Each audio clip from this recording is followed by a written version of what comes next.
ஓர் ஊரில் இளைஞர் நற்பணி மன்றம் தொடங்கினார்கள். நூலக செலவுக்கு நிதி திரட்ட திட்டமிட்டார்கள். அதற்கு ஒரு கட்டண நாடகம் நடத்தலாம் என்று முடிவு செய்தார்கள். நாடகத்திற்கு பெயரும் வைத்தார்கள், சைத்தானை விரட்டுங்கள்.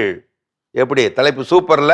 கோலாகலமாக கட்டணம் வசூலிக்கப்பட்டு அன்று மாலை நாடகம் நடக்கவிருந்தது. அதற்கான பிரதான நடிகரை பக்கத்து டவுனில் தங்க வைத்து வரும்போது ஒப்பனையோடே வந்து விடுங்கள் என்ற ஏற்பாடும் செய்து விட்டார்கள். அந்த பிரதான நடிகர் சைத்தான் வேஷத்தை அட்டகாசமாக போட்டு விட்டார்.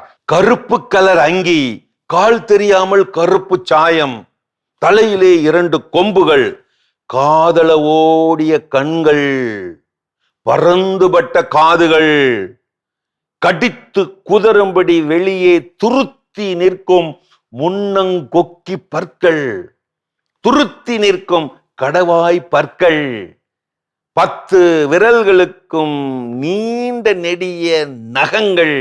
இப்படி செம கட்டப்பில் கிளம்பி விட்டது அந்த சைத்தான். வாடகை கார் புறப்பட்டு விட்டது மேடையை நோக்கி.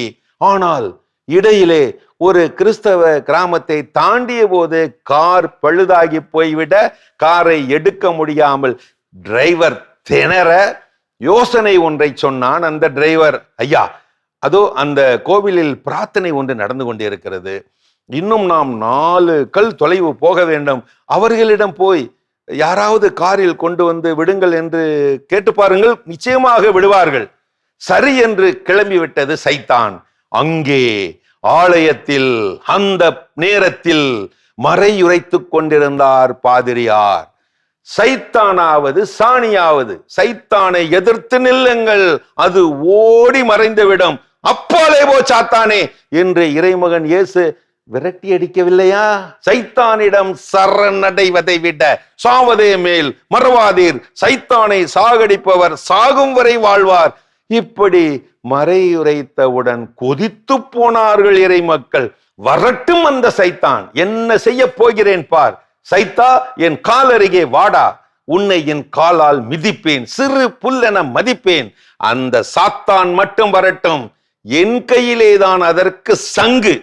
இப்படியெல்லாம் ஆவேசமாக மக்கள் நினைத்து கொண்டிருந்த அந்த நேரத்திலே, அந்த வேளையிலே ஆலயத்துக்குள்ளே புகுந்து விட்டார் அந்த சைத்தான் வேடம் போட்டவர் உதவியை கேட்டு.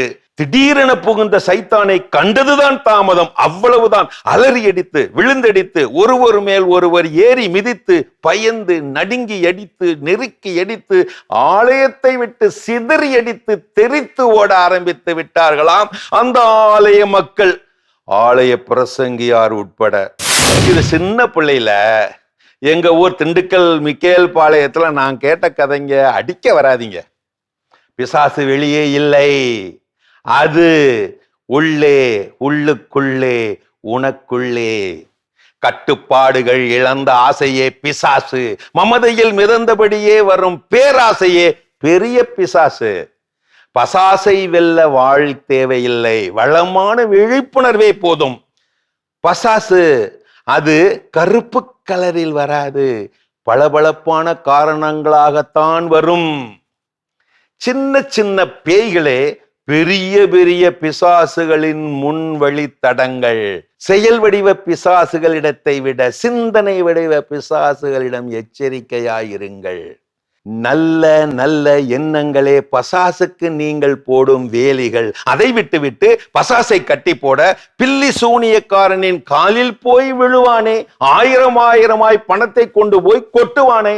ஒருத்தனை யாருக்குமே பிடிக்காது, வெறுத்து போன அந்த ஒருத்தன் சோசியர்கிட்ட போனானா, உங்களுக்கு சனி பிடிச்சிருக்குன்னானா அந்த சோசியன், விட்டுருங்க விட்டுருங்க, அவனுக்காவது என்னைய பிடிச்சிருக்கே அப்படின்னு இவே சொன்னானா. பாருங்க இந்த மனுஷனை.